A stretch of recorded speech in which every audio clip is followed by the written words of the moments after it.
नमस्कार दोस्तों, मैं आपका स्वागत आपके अपने YouTube चैनल हस्तज्ञान में करता हूं। आज हम हस्तरेखा संबंधित एक और विशेष विषय पर चर्चा करेंगे।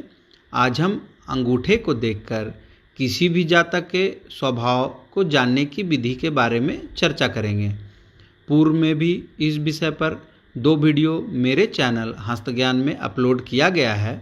आप सभी से अनुरोध है कि जाकर उनको देखें। आइए देखें यह आपके हाथ में किस तरह से देखा जाता है। सर्वप्रथम हम उंगलियों के बारे में जानेंगे। जैसा कि आप सभी देख पा रहे हैं, ये हमारी तर्जनी उंगली है। इसके उपरांत ये हमारी मध्यमा उंगली हो गई। इसके उपरांत ये हमारी अनामिका उंगली है। इसके उपरांत ये हमारी छोटी उंगली कनिष्ठा और ये हमारा अंगूठा है।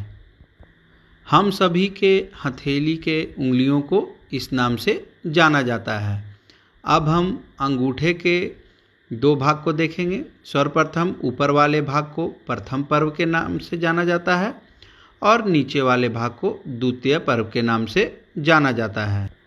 अब पर्व के आधार पर अंगूठे को 3 अलग अलग भागों में बांटा जा सकता है, जैसा कि आप सभी देख पा रहे हैं। पहला प्रथम पर्व बड़ा हो, दूसरा दोनों पर्व बराबर हो और तीसरा द्वितीय पर्व बड़ा हो। अब आइए देखें कि इससे जातक के स्वभाव में क्या अंतर आएगा। जैसा आप सभी देख पा रहे हैं, यहाँ पर प्रथम पर्व द्वितीय पर्व से बड़ा है। इस परिस्थिति में जातक की इच्छा शक्ति बहुत ही दृढ़ होगी और वह इच्छा अनुसार काम करेगा।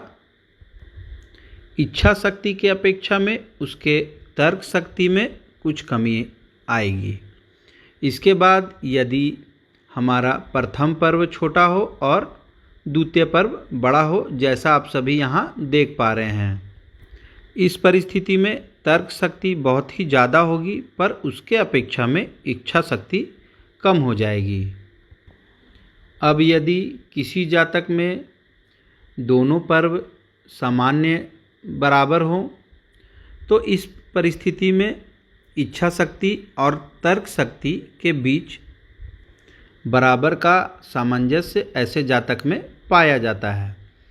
अब आइए देखें प्रथम पर्व की अन्य विशेषताएं आकार के आधार पर। यदि किसी जातक का प्रथम पर्व दृढ़ और सामान्य हो, तो वह बिना सोचे अपने इच्छा अनुसार काम करता है। यदि प्रथम पर्व छोटा व कमज़ोर हो, तो संयम कम होता है। यदि प्रथम पर्व मोटा और भारी हो, तो वह क्रोधी होता है। यदि प्रथम पर्व बलिष्ठ हो, तो विचार दृढ़ होता है, वह बहकता नहीं है।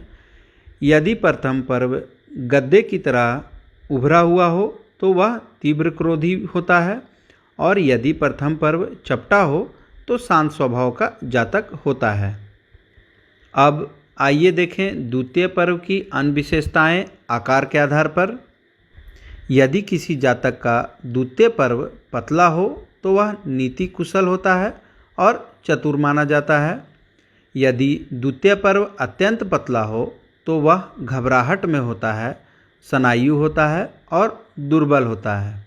यदि द्वितीय पर्व लंबा हो, तो वह लंबी बात करने वाला होता है, पर जल्दी किसी पर विश्वास नहीं करता। यदि द्वितीय पर्व छोटा हो, तो तर्क शक्ति बहुत ही ज़्यादा निर्बल होती है। यह जानकारी अगर आपको अच्छी लगी हो, तो हमारे चैनल हस्तज्ञान को सब्सक्राइब करें और इस वीडियो को लाइक करें, ताकि भविष्य में भी हस्तरेखा संबंधित और भी वीडियो आप लोगों के लिए हम लाते रहें। धन्यवाद।